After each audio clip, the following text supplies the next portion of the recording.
Okay. Ready? Yeah.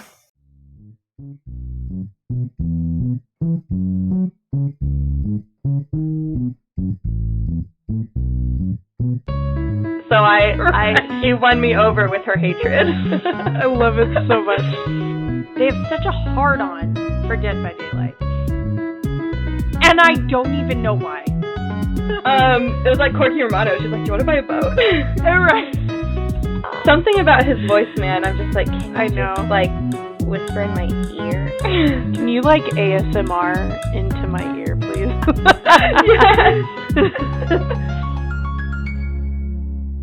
Hey. Hey, I'm Melissa. I'm Ammiel. And we love video games and movies, and we love talking about them. And we love talking about them to you. Specifically. And we want you to listen to what we have to say. Whether it's important or not, we want you to hear it. Exactly. Whether it's nonsense, rambling, all of it. It is going to be nonsense rambling, but we want you here. Enjoy it with us. Ramble with us.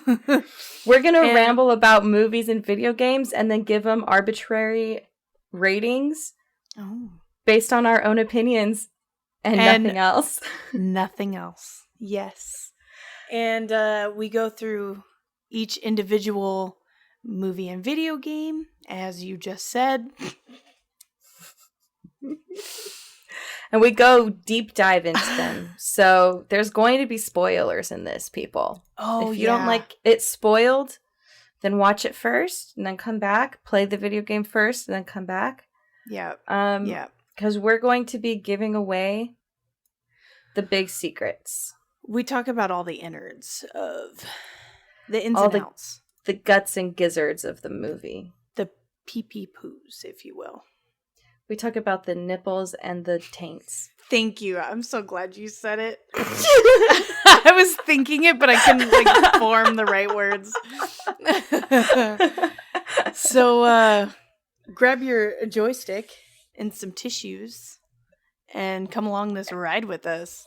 And get ready, because we are going to dive into some clicks and flicks. And guess what? We're starting with the flick today. We are? Mm-hmm. I was going to say, I always forget, so exciting. I'm pretty sure. I touched my mic. That's okay. I do it all the time. Then let's get into it. Y'all ready? I'm ready. So today's flick is Birds of Prey. There's a whole title. Is it really? And the fantabulous emancipation of one Harley Quinn. Is that really the whole thing? Wait, yeah. Let me try to get it out all in one.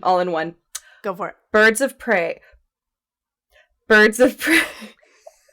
And what? You got Okay.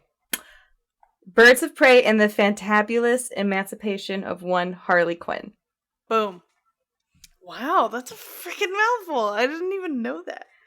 This movie is a sequel to the first Suicide Squad that came out in, I don't even remember what year, 2016, 2017? Yeah, something like that.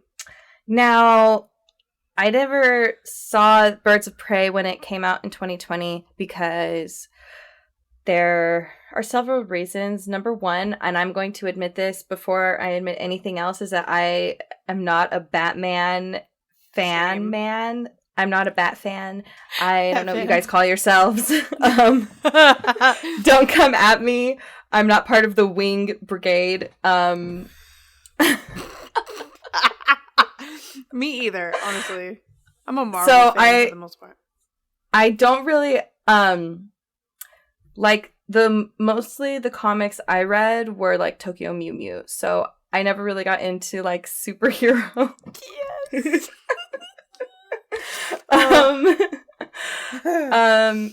So any opinion is coming from someone who is just not familiarized with the background or the lore of a lot of these characters. So I'm approaching this from just A fresh view. As a movie, as a fresh take. Yes. Yeah? Yes. Okay. Yeah. So that being said, I'm not I wasn't really familiar with a lot of these characters, and like when the bad guy puts on the mask, I'm all, oh, he just turned into someone. Like I didn't know what villain he was. I had to look it up. Same. I'm like, oh, Same. this is this villain's origin story. I just don't know who he is. Yeah, same. Not gonna lie. Okay. So it's a sequel to Suicide Squad, and it starts off with Harley Quinn telling us her origin story, and it starts off in like a cartoon. It's super cute. It is. I love it. One thing about this movie is that it's like super cartoony and super cheesy throughout the whole thing. So the fact that it starts off with a cartoon just really get right into it. Mm-hmm. And the whole movie is narrated by her, which I liked. Yes. The fact that it was consistent, because a lot of times movies will begin with a narration and then like fall off. But as a storytelling device, I think that it's fine. A lot of people maybe don't love it for movies, but I think that there are lots of great movies that use narration, and the fact that they didn't forget about it halfway through writing the movie, Right. I appreciate. Sometimes you see that, but I thought that was a very unique, because you don't see it all that often. It was really like new and yeah. And I thought it was really important for Harley Quinn's character to be seeing the movie from her perspective, and for her to be telling the story, because if you aren't in that mindset, if you're not that crazy, it's like, why? It's not going to make sense. Like, what is she doing? Why is she doing this? Why does she act like that? But when she explains... Sorry, go ahead. I was just gonna say, or even something like Deadpool, where he breaks the third wall. Like that would have been really cool to see Harley Quinn do. So. Yeah, but in both of those, I think with both of those characters, they kind of are bringing you along with the movie in their perspective. So you're seeing the things and the events happening, even though she's like murdering people. You're like, oh, that's funny because yeah, she's a clown. Yeah. Yep. Okay, so Harley Quinn is played by one Margot Robbie, and she's gorgeous. I thought her acting in this was beautiful. Agreed. The way that her emotions just came out right from behind her eyes, in especially the scene where she's like completely paralyzed. I thought that was like really good, really talented. Yeah. So she's telling her origin story, and it's a cartoon, and then we learn all about her and joining the Suicide Squad and then breaking up with the Joker. She ends up kind of making a big statement to all of Gotham that her and the Joker are over by blowing up the acid Ace Chemical factory where she fell in a vat of acid to prove her love to him. When she became Harley Quinn to begin with. So the cops see this, and the main cop who we follow along, Renee Montoya, is played by Rosie Perez, who she's another favorite. You know, people love her. She basically makes the statement and lets the audience know, like, yeah, this was Harley Quinn. She is making a statement that her and the Joker are over, and now she's going to have a lot of people after her. Because apparently Harley Quinn didn't take her relationship with the Joker and the immunity that it came with into account when she decided to break up with him and would lose that immunity, and was continuing walking around Gotham like she could, like she owned the city, and suddenly her protection is gone because everyone knows the Joker is not going to be there for her. So what's stopping them now from getting back at her? Yeah. So Harley Quinn is at this nightclub, and she ends up pissing off the owner and she breaks his driver's legs because he called her a dumb slut, and she was like, I have a PhD. Yes. I was like, go girl. Yes. You tell That's him. a good scene. You are not, she's like, do not call me dumb. Yep. So after his driver's legs are broken, he hires Black Canary to be his driver. She was like there singing at the club, and then he ends up hiring her to be his driver. This is, did I already say Ewan McGregor? No. The club owner is played by our Lord and Savior Ewan McGregor.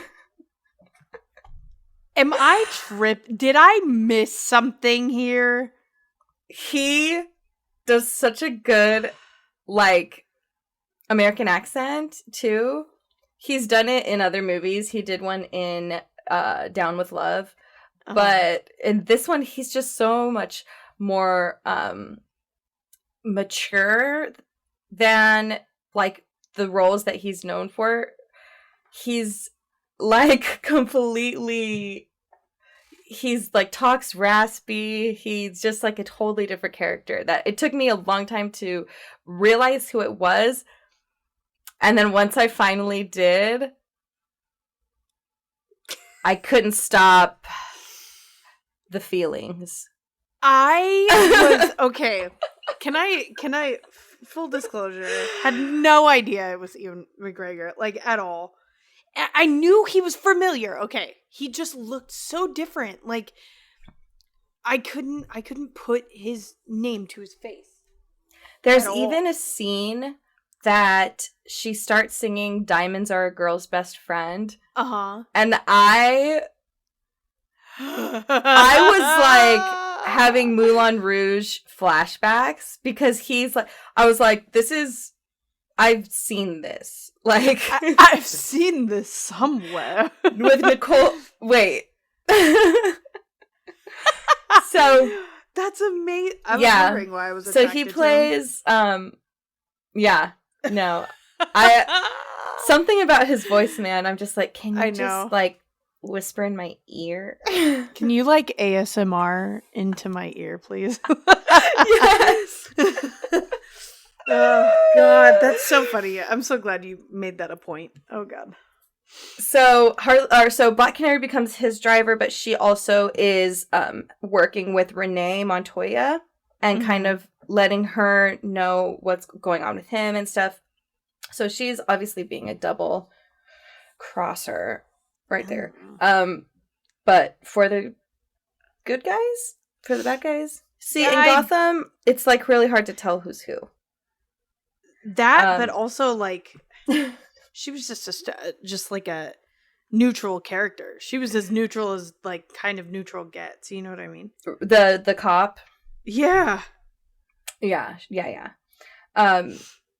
also have other opinions about the villains in Batman stories anyway.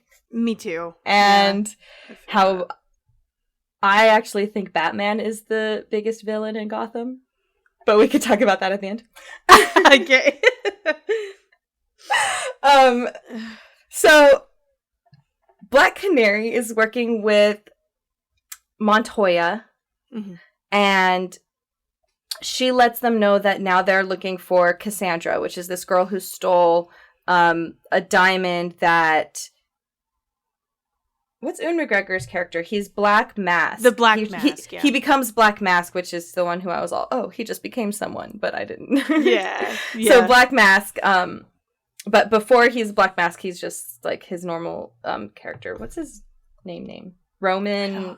Roman. That's right. It's Roman's. I don't remember the last name. Sionis? Something like Sionis? that. That Roman sounds Sionis. close. So Roman had his diamond, this like really expensive diamond stolen. This kid who's in like the foster care system, she's like neglected by her parents and doesn't really have like a place to be. She doesn't really have anywhere that fits in. She ends up stealing the diamond, swallowing it, and now everyone's after her. Harley Quinn catches up with her in a police, like a jail cell. and accidentally releases everyone, and they're all like after her because they all hate her, so everyone obviously is after her. Right. And they start shooting at this big pile of like cocaine, and I love this part, by the way. It made me so happy. and she just is like, oh yes, I'm gonna use this energy in the air. It was like Corky Romano. She's like, do you want to buy a boat? Right. Oh god. She like has all this energy today. I'm laughing like so hard I'm crying. She has all this energy and is on her, like, is there like a term for like having coke energy? Like, what is that? Hi? I don't know. They're on that, I don't know. They're on that good. Like Rocky High. She's on that good. Oh, Rocky High, yeah. I don't know, I just made that up. Do you like it? I like it. Yeah, I do. I should start cocaine. Can I join? So she gets super high, starts beating everybody up, escapes with Cassandra, and she takes her back to her apartment. She introduces her to her landlord, which is like, this is the one guy in town I can trust. Then he ends up selling her out, and it's really sad. She's like, there's this part where she's just like, it's me. Like, yeah. Oh, that just breaks my heart so much. And she was like, business is business, because that's what he says to her. Like, yeah. That was sad. At that point, she's like, well, if everyone's out for themselves anyways, I'm just going to, like, I'm giving up. And she, like, decides to turn in Cassandra. We find out that there's another, like, assassin that's on the loose, but she's not looking for Harley. She's looking for Roman's friend, who was part of like a mercenary team that killed her whole family, kind of like Romanov execution style, where they just like took literally the whole family and shot them all. This one girl survived. The daughter survived because she basically her mom's dead body like landed on top of her, and the bodyguards who were making sure everyone was dead noticed that she survived and had a heart for her and let her play dead. And then after everyone left, took her away and took her to his dad and brothers and let them raise her as an assassin. And her family was like the richest family in Gotham, and they were the original owners of this diamond that Cassandra ended up stealing and swallowing, that now Roman wants. So we find out that, so basically now that we know all these people, we're at the fair, and yes. Harley Quinn, so she has Cassandra, and she's like, I'm sorry to have to do this, but this is the only way to get immunity back is if I turn you in, and then Roman's gonna give me immunity, blah, blah, blah. So that's her whole plan. And as she's going there, Black Canary and Roman's little best friend henchman guy, he notices that Black Canary gets a text message from Montoya. Even though it says unknown name, he knows that it's from somebody she's working with outside. It says, we'll meet you there. So then he goes, okay, I know now she's working with someone else.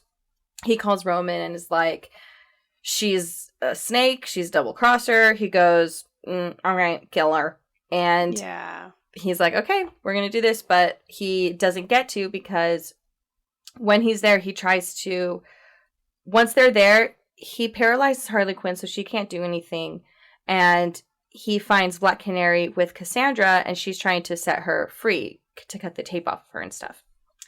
And he says, well, cut her open and get the diamond out, or you're not really a stan. Like, you're a fake fan if you don't cut her open. And she's all, I'm not gonna do that. Are you crazy? She's a kid.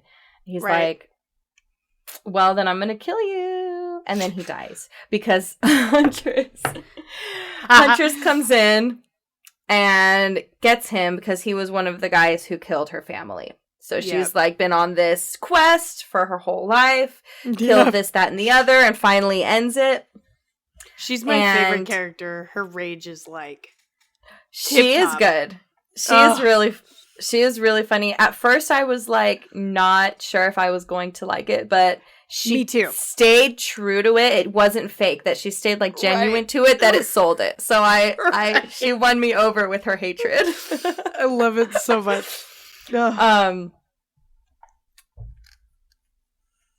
So now Montoya meets them there. She starts fighting everyone in there. But then they all realize that Roman is outside and he's after all of them. So they might as well work together. Mm-hmm.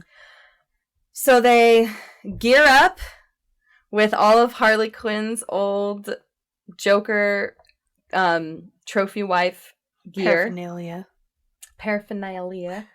And weapons. Yes. And we see Cassandra sneak a little grenade in her pocket, which comes in handy later. She's a smart kid. Yeah. If you see a grenade, pick it up. It in your pocket. Pick it up. If you see a diamond, swallow it. Just kidding. Just kidding, kids. Please do not. Do not. If you see a diamond, swallow it. Diamonds are a girl's best friend. A kiss on the hand, bing. Sorry, continue. So they gear up and they fight this like army of mercenaries in this fun house. And this fight scene is thrilling. It's wicked. Yeah. It's wicked. It's wicked. It's sick tight, y'all. It's sick tight. Like, it's so rad. I can't even... I was waiting for that too. They did a good job building up to it. It was nice. Yeah, it was a good fight scene. I would definitely say a highlight of the movie. Like, it was so enjoyable to watch. It was so much action. I thought it was really good. Loved that fight scene. Harley Quinn puts on roller skates. Oh, yeah. That was wild.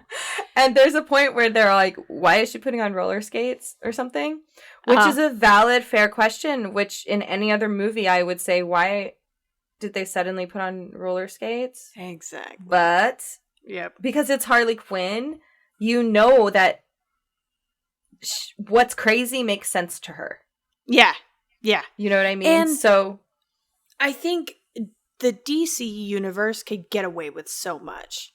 And not, I mean, their movies aren't always like in comparison to Marvel. They're really never as top tier, but they did a really good job. You're right.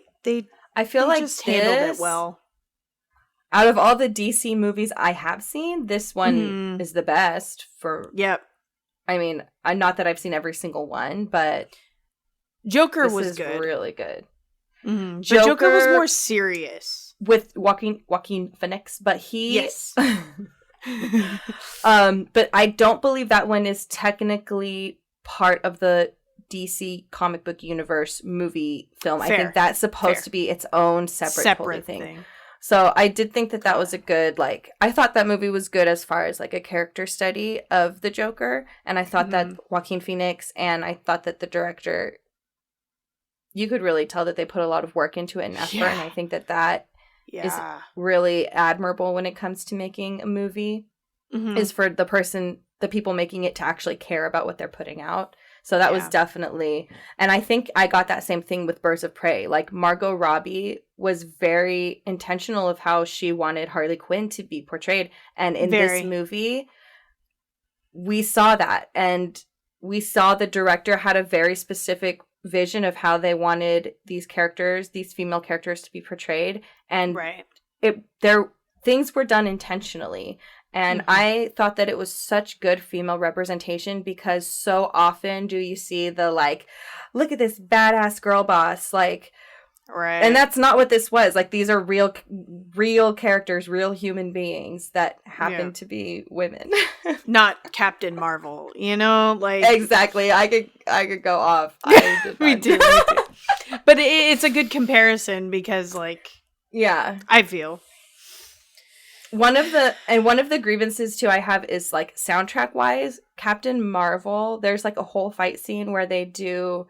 It's to the song "Just a Girl" by No Doubt, which is like, stop. I feel like, seriously, yeah, and I'm like, that's like, that song is a little bit like low energy for a battle scene anyways, and you're only using it because the lyrics are "just a girl," which is like super pandering.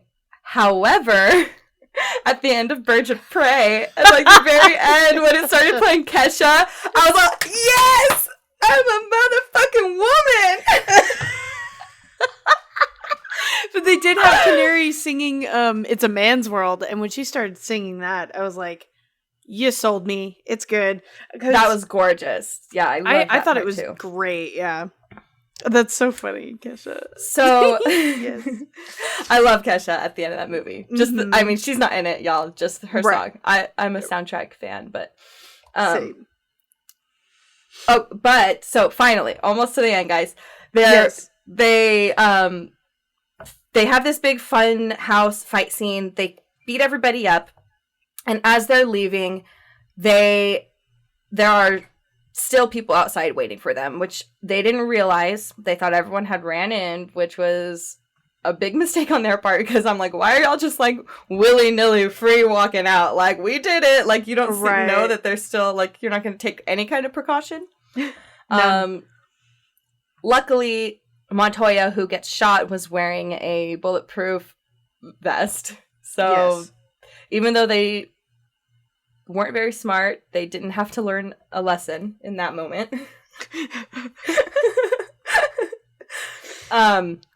But basically, in order to defeat all of these people, they're all out of weapons, they're all out of ammo, and Black Canary does her magic scream. Oh, her supersonic scream. Her supersonic move. I don't know the name of that move, y'all, but I don't either. Don't come at me. She screams really loud and goes, ah! And wow, blows them away, y'all. And Harley Quinn like covers her ears and like goes right in the middle of the scream and uses the force to propel herself forward to get to the car where Roman had snatched Cassandra after they had all walked out in and all the hubbub, snatched her up and got her in the car, and now Harley Quinn is chasing the car on roller skates, and they're driving all over. Huntress has her motorcycle, and Harley Quinn's holding onto her whip, and they're like zooming in and out of traffic like they're water skiing. She catches up with them at a pier. It's like foggy, and she's going through, and there's so many statues on the pier, and she can't tell. It's kind of like the last scene of Beauty and the Beast when Gaston is looking and it's all the gargoyles. Do you know what I'm talking about? Yeah, and it's all foggy, and he's hitting them, and so she hears Black Mask, Ewan McGregor, and he's like talking. Oh, I'm over here. No, I'm over here. I don't know what he's saying, but it was a really cool scene. She finally sees a little bit of moving and shoots, and she ends up using her last bullet and accidentally hitting a statue that's on the pier. I don't know why I'm talking like that tonight. I love it. And he's like, ha ha ha, you missed. And then Cassandra's like, oh, Harley, I have to apologize. I stole something from you. I took one of your rings. And she goes like this, and she has the ring of the grenade that she stole earlier. Remember I said it would come in later? Yeah.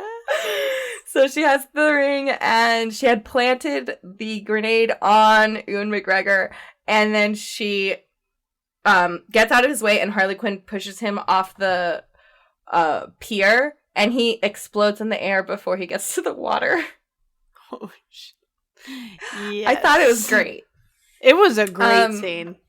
So then, the end of the movie, Black Canary, Montoya, and Huntress now join up and they become their own vigilante crime stopping team called the Birds of Prey. And Harley Quinn and Cassandra go off on their own, and they are in the most fashionable outfits I've ever seen. Yes. Wearing their cute little sunglasses. And they are off to film Suicide Squad 2. I don't know. All right. Right. And that is Birds of Prey. Yes. Yes. I'm going to give this movie an 8 out of 10 Oh, all right. Because I thought it was super enjoyable. Uh-huh. There were a few scenes that were just like a little over the top cringe that I can't enjoy, so I can't give it a click for that. Like, there's a scene in the beginning where he's peeling off the faces of a mother, father, and daughter, and he goes like, "Oh, I just didn't like that part at all." So I'm like, lose a click, because that made me uncomfortable. Right. Regardless of how it was, like, there are some things that I'm just like, I don't like that. I like sometimes going into one of these comic book movies if it's PG-13, because I feel a little bit safe knowing that they're not going to do anything like ridiculously over the top gory to be just plain nasty. Right. So the fact that when you walk into it, you know it's going to be rated R. You know it's rated R because they're going to be doing something gross. Something over the top, ridiculous. Yeah. So I'm going to give it 8 clicks because other than those moments of it just being like really cringy for me, I loved the character development with Harley Quinn. I loved the inner workings of all of the other characters with it. And just like having such solid female representation is super, super rare in film, that it's like you don't even realize it unless you are a girl who's looking for it. And you realize, like, why are all these girls literally just standing here to be an object for the guy's plotline to continue? Right. These characters actually have story and substance and meaningful moments that move the story along. Right. I will say there was one part, though, I don't like costuming wise. I didn't like Harley's, like, her boots in one of the scenes. Like, it was like her boots. Oh. Yeah, there were some costume choices that I wasn't happy with. Like, there's a scene where Montoya is wearing a shirt that says, "I shaved my balls for this." Oh, that's right. And for me, I find it that if you're doing a show or if your costume has like graphic words on it, people watching are going to be reading the words more than listening to the lines you're delivering. Absolutely. And I found myself so often in those scenes fixated on it. I'm like, what does her shirt say? Because when you first see her, she's sitting at a desk, so all you see is the word shaved. You just like, why is she wearing a shirt that says shaved? And it's all for like this one joke at the end of the scene for him to say, "Oh, by the way, we have a dress code." And I'm like, I know, but it was just so, for her to have those words on her shirt the whole time was like distracting, because instead of listening to what she was saying, in my head I was reading, "I shaved my balls for this. I shaved my balls for this. I shaved my balls for this." Like, oh. Yeah, same. So I did miss a little bit of what was going on there, but I just wish that they hadn't done maybe a different sloppy t-shirt, but I just felt like that was a choice that I wouldn't have made, because I would have felt like I wouldn't want to distract the audience. But that might just be I'm the only one who's distracted by it. I could see where you're coming from with that opinion, but I was like, shirt, balls, like that. Shirt, balls. So I agree with you totally. Can I share a tidbit? Oh wait, go for it. I wanted to say really quick, though, back to Mhm. before when I was saying how Batman is the villain in Batman. Oh, that's right. I just want to say that, like, Bruce Wayne is a billionaire. Yeah. In a city overrun with poverty, which we know crime comes from poverty more so than it comes from people being bad people.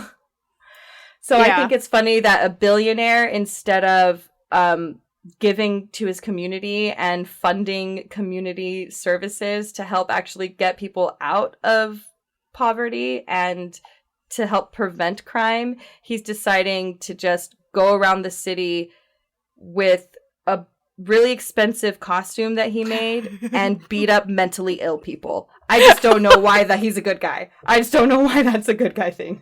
He's a really shitty Tony Stark is what he is. He's just like a really like... Well, so is... What? So is Tony Stark. Tony Stark! Tony Stark has a little bit of a heart. Like, a little bit more of like... Like, he wants to fund the program to help the kids specifically, like the kids that have special powers, but I mean, I agree with you. Batman's so hyped up, and I'm like, why? He's a regular human. Right. Whatever. He's like, imagine if Jeffrey Bezos just went around beating up homeless people. I would fucking murder him. Come on. Just kidding. I wouldn't kill him, but I would become the Joker. I'd be that mentally ill person. Right. Like, of course someone hates Batman. I would be my God, you rich fuck. Every time I think of Batman, I don't know why, but I think of that quote, not quote, but like the Robin Hood song from Shrek where he's like, I steal from the rich and I give to the needy. No, but I'm not greedy. Like, I think of it all the time. Oh my gosh. You know what? You know what Batman could have built instead of a Batcave? A fucking homeless shelter. A fucking children's hospital. Like, come on. I know. If they want to get people to watch more Batman movies, please change his direction. Yeah. Please. Start investing in actually proven programs that prevent crime, not just beating up randos. Yeah, honestly. Do what the Joker did in his early days, apparently. At least Harley Quinn started off trying to help people. Right. She was a psychiatrist. Right. Or a therapist. Anyways, what do you rate it? I would have to give it, I've been teetering on like 7 and 6 flicks because I was never the only, you're gonna hit, so hypocritical of me, but I love Aquaman. I love him because he's hot. He's Aquaman. He's also hot, yes. But the movies are so shit. They're so bad. And so when Suicide Squad came around and like the Harley Quinn phase and like the hype about it, I really didn't want to see this movie. And then the fact that I liked it, I was like, all right, fine, I guess. I'll give in, I get it. But it's really cute because a lot of people were romanticizing Joker and Harley Quinn. And it's not obviously not a healthy relationship. Yes. So in the beginning, she makes it so clear. She's like, I'm really crazy, but I really love him. So, you know, it was cool. Yeah. I'll give it a 7. I'll give it a 7. Nice. Yeah. I wanted to point out specifically that Suicide Squad got better ratings on IMDb. It was a 7.3 out of 10. But their budget was $165.4 million. Okay. That was Suicide Squad 1. Birds of Prey got 6.1 out of 10 on IMDb. And they had a budget of $201.9 million. Clearly, Suicide Squad, I haven't seen it, but I've heard bad things about it. Not great, but not bad. But I will go on record right here, right now, and definitively say Birds of Prey is a better movie than Suicide Squad. Okay. For sure. I'll take it. For fucking sure. Okay. Suicide Squad, the only ever thing entertaining in that movie was them introducing the characters. Once every character was introduced, the rest of it was boring. It was just like, why is this a movie? Yeah. No. I'm going to have Birds to watch of Prey. People just don't like seeing strong women. And that's just the bottom line. And if you disagree with me, you're a misogynist. Yep. Basically. Because it was a really good movie. They told it well. It was great. So it was good. And if you know find what? yourself hating it, go watch it. Yeah, superhero movies are allowed to be shitty all the time, and this one actually was a good movie. So don't come here and tell me that it wasn't good, because finally there's a superhero movie that's entertaining. Yes. I said it. I said it. Just kidding. No, there's a few. There's obviously a few that are good, and obviously a whole bunch that are crap. This is a good one. I liked it. I agree.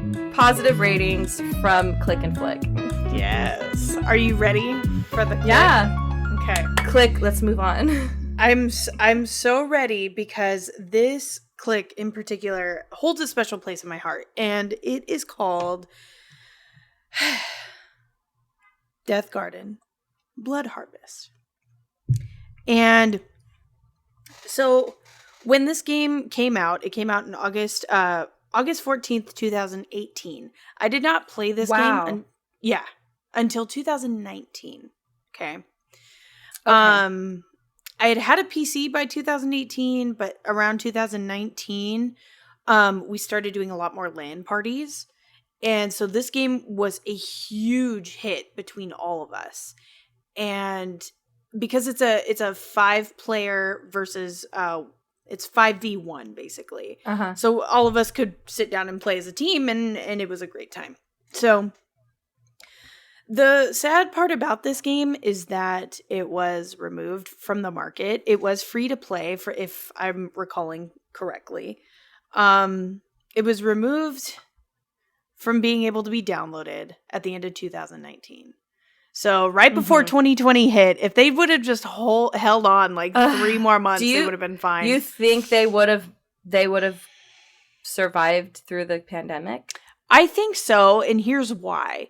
Because a game called Dead by Daylight is really popular right now. It has been for quite some time.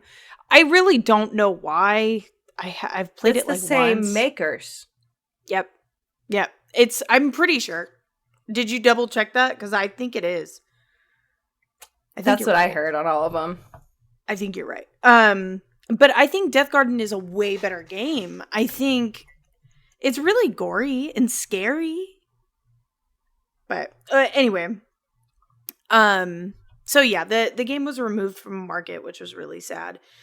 And what I heard is that it is like Death by Daylight, except just faster.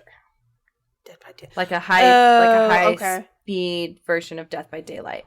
But I do think that it's the same people. I'll double check in a few, unless you want to do so. It did come out on PlayStation, Windows, and Xbox One at the time. I obviously had it for PC. So the premise of the game, there's a little bit of lore prior to it. Basically, there was this big war on the planet. And the war was basically for superpowers. So just a higher kind of ranking of humans. And so they were separated into classes, basically, like a hierarchy, and then obviously the slums. The scavengers are the ones that kind of just roam around the slums of the outside the, what's it called? The Enclave. That's what it is. The Enclave is this like really nice hierarchy of a place. And can I when I was watching videos of it, I was getting like Hunger Game world vibes, where it's like the capital and everyone's like immensely rich, and then everyone on the ground is like fighting for their life. Yes. Yeah, the 100% like nail on the head. So what they do, people in the slums, what they're able to do, they willingly go into the Deathgarden, which is this arena, and they begin a blood harvest. And so that's when you start getting into the gameplay.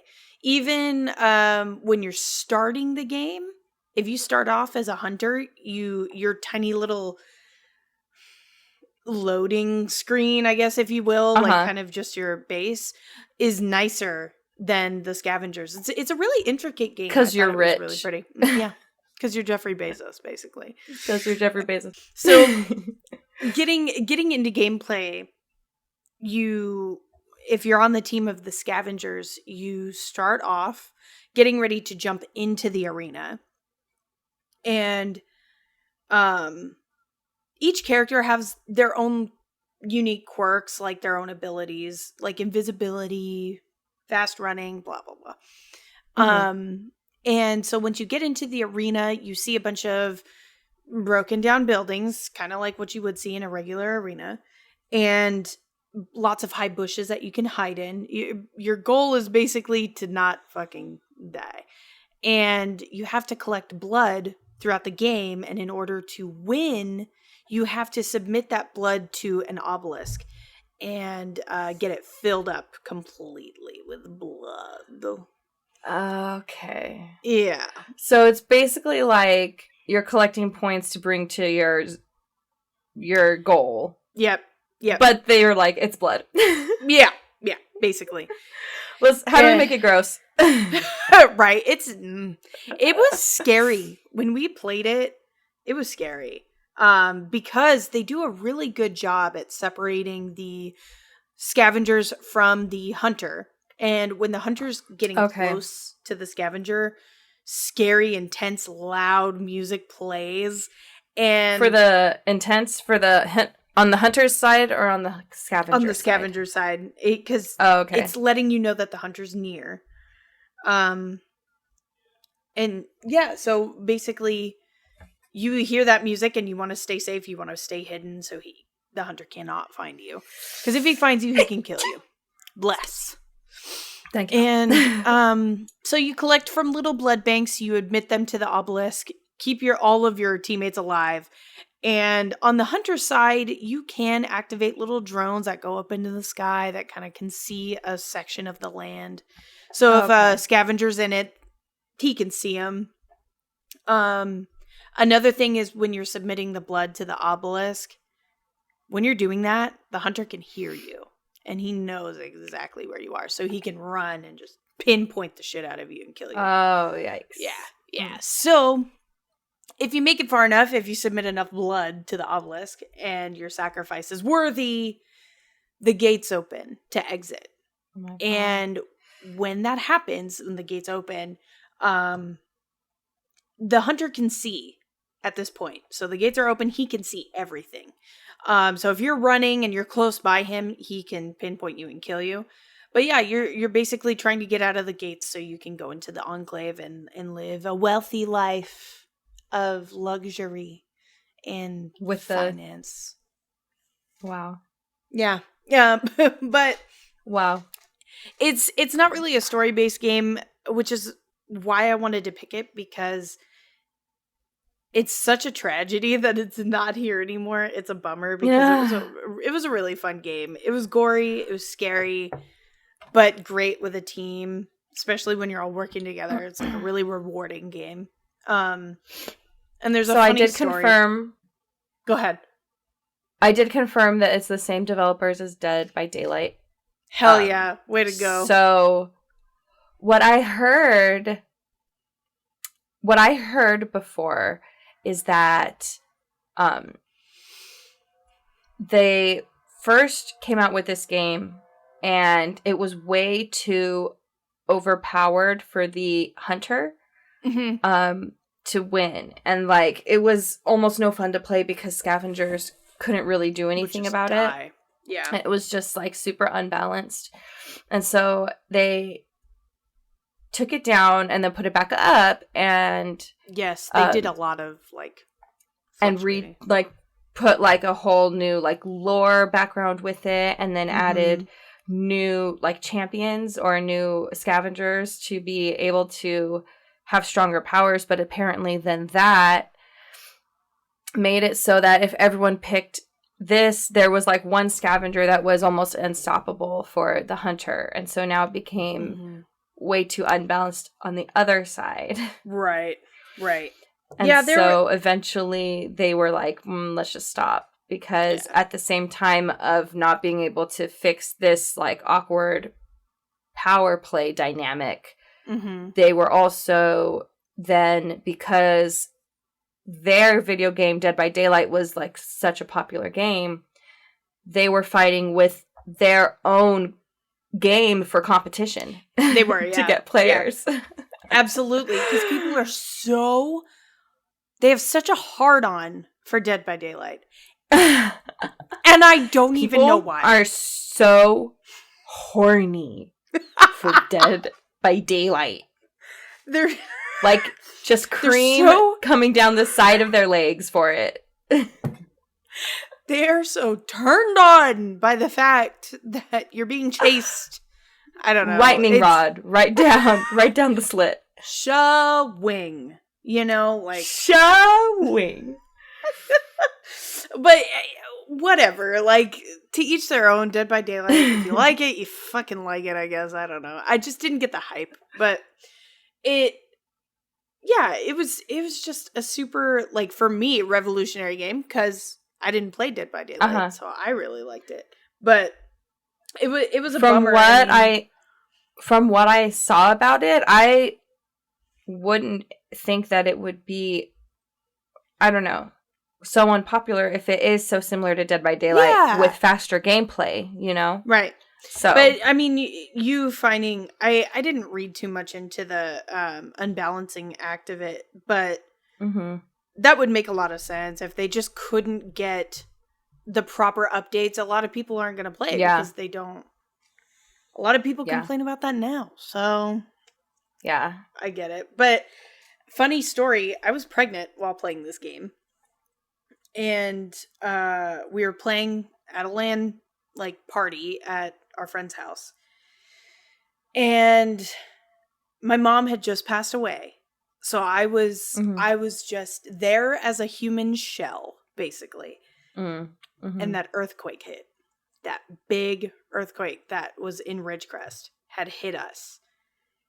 That night we were playing Dead by Daylight, and it was the scariest experience ever.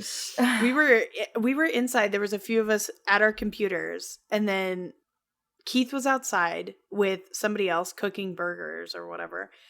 And me and my friend look at each other. We're like, should we go outside? And we were like, yeah, absolutely. Like, we go outside and we were on the concrete and we were just doing this.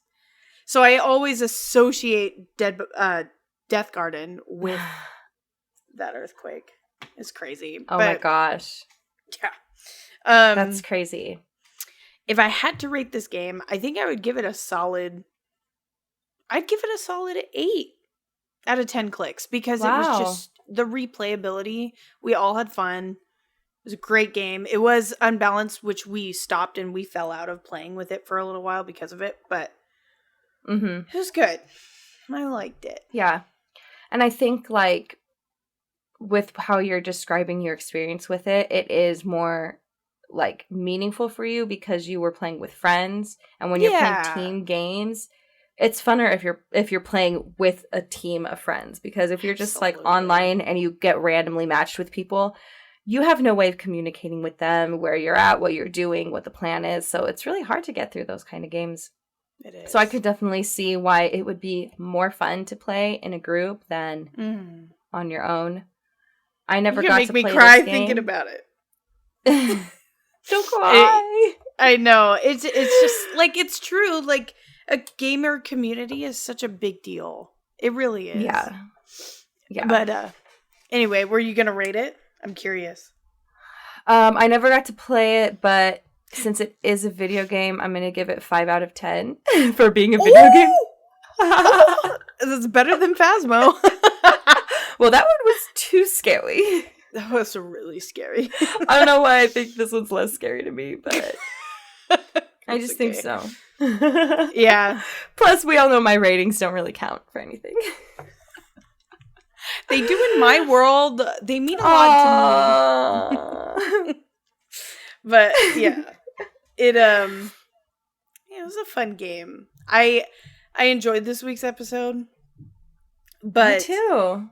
I think I'm ready to like put it in the past because Deathgarden is no longer like I'm ready to. It is now. Move on. Deathgarden is in the cemetery. It's in the past, of old video games, no longer playable by humans. It's still in my Steam library too. Unless someone has it somehow, like ripped. I don't know. Like but I guess illegally. you couldn't really play online, huh? No, you that's true. I didn't It think was about harder for those games. But right. Anywho, thank you guys ready? for listening again. All right. Yeah. Thank you for sticking around. If you like what you heard, please feel free to like, comment, subscribe, email us at clickandflickpodcast@gmail.com.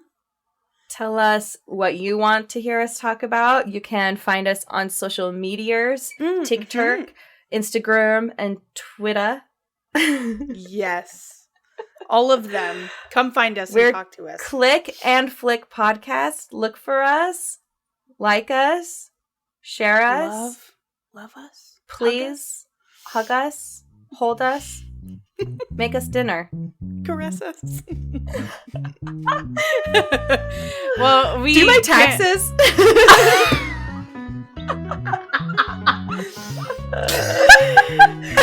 I'm putting that in. Leaving that in. We can't wait to hear from you guys, and yeah, have a great week. We'll catch you next. Yes. Next time we clickety flickety. Pacha. Pacha. Bye. Bye.